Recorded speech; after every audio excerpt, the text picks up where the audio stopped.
Marami raw pulis ang nasasampahan ng reklamo tuwing gaganap sila ng tungkulin gaya ng paglulunsad ng isang operasyon o hindi kaya'y paghahain ng warrant. Paraan din daw kasi ito para mapawalang bisa ang operasyon.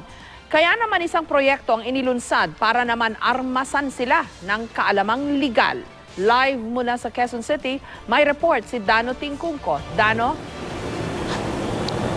Jessica, sa mismong pagpapatupad ng batas, mahalaga ang masusing kaalaman sa batas. Kaya para doon sa mga pulis na merong mga katanungan legal hinggil sa police operation o police administration, merong 24/7 hotline na nakalaan para sa kanila. Ito yung tinatawag na panyerong pulis. Sa pagganap sa tungkulin bilang alagad ng batas ayon sa PNP Legal Service, may ilang mga pagkakataong binabalikan ng mga pulis sa pamagitan ng mga kaso. Karamihan daw sa mga ito, uri ng panakot o harassment. Binabalikan through harassments, by filing cases, o kung minsan pati sa ginagamit multimedia, just to get leverage para yung kaso ng isang tao na yon ay hindi na makapag-focus yung pulis at ang papansinin na lang ng pulis yung kaso niya na ichinyards laban sa kanya.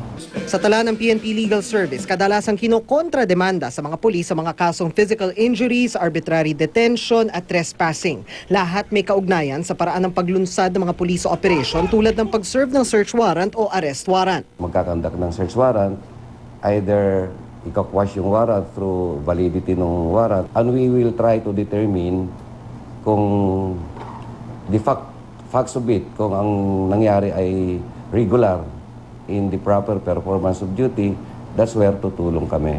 Mula 2012 hanggang 2015, natulungan ng PNP Legal Service ang may 421 pulis na may kasong may kaugnayan sa kanilang pagpapatupad sa mga operasyon tulad ng pag-aresto. Pero kahit may legal assistance sa mga ongoing na kaso, aminado ang PNP may epekto sa moral ng mga pulis sa mga ganitong sitwasyon. At sa huli may implikasyon daw sa mismong pagtingin at paggampan nila sa tungkulin.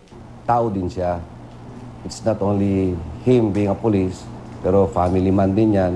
May asawa, may anak, gustong magtrabaho na may dangal at dignidad pagkatapos magkakaroon ng kaso, and everybody will not know, mapipresume na may kasalanan din siya.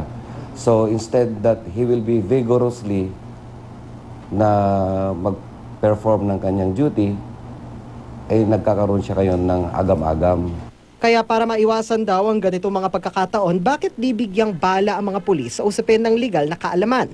Bukod sa mga regular na legal lectures sa mga pulis, mula October 2014, umiiral ang tinatawag na panyerong pulis. Isang 24-hour hotline kung saan pwedeng tumawag ang mga pulis bago, habang at pagkatapos ng operasyon para malinawan ang mga tamang legal na hakbang sa bawat sitwasyon. Pwede ring idaan ang mga tanong sa email at social media. Libre ang tulong na ito at eksklusibo para sa mga pulis. Ang nagmamando ng hotline, tanging mga abogadong pulis na handang magbigay payo sa lahat ng detalye ng isang police operation, lalo na sa mga detalye mula sa pag-aresto hanggang sa uri ng kasong isasampa sa piskalya, depende sa impormasyong hawak. Hindi lang daw ito pampalakas ng loob sa mga pulis, paraan din daw ito para masigurong walang legal na butas ang anumang kasong isasampa. Mas agresibo ka kapag if you know what you are doing. Mas lalo na if you are knowledgeable of the law. Tataas yung moral. At Jessica, sabi sa atin ng PNP Legal Service, sa ngayon ay mayroong 79 na abogadong pulis ang PNP Legal Service sa buong bansa para magbigay ng legal assistance sa mga pulis. At para naman doon sa hotline, mayroong tig-2 abogadong pulis sa 2 shift na 12 hours each para 24/7 na matugunan yung mga tanong ng mga tatawag na pulis. Libre yung tawag at yung financial assistance, pero paalala ng PNP Legal Service, ang panyerong pulis ay eksklusibo lamang ito para sa mga pulis at eksklusibo lang din ito para sa mga may katanungan sa police operations at police administration. Jessica. Ang problema kasi sa ilang mga pulis, ilan lang naman, Dano, yung mga nahuhulihan ba while doing the act na inaabuso nila yung kanilang mga nahuhuli. Like yung, di ba, may mga video na naglabasan na sinasaktan nila yung mga preso, tinutorture nila. Paano ba yon? Diyan sa bagay naman na yan, tinanong din natin ng PNP Legal Service tungkol dyan. Ang sabi naman sa atin ng Legal Service, merong kumbaga may mga hiwalay naman na paraan or interventions sa bagay na yan. No? Bukod sa pagsampa ng criminal case, pwede rin administrative case at marami rin mga disciplinary mechanisms within and outside the PNP hierarchy. Within the hierarchy, dahil marami sila mga disciplinary mechanisms doon, no?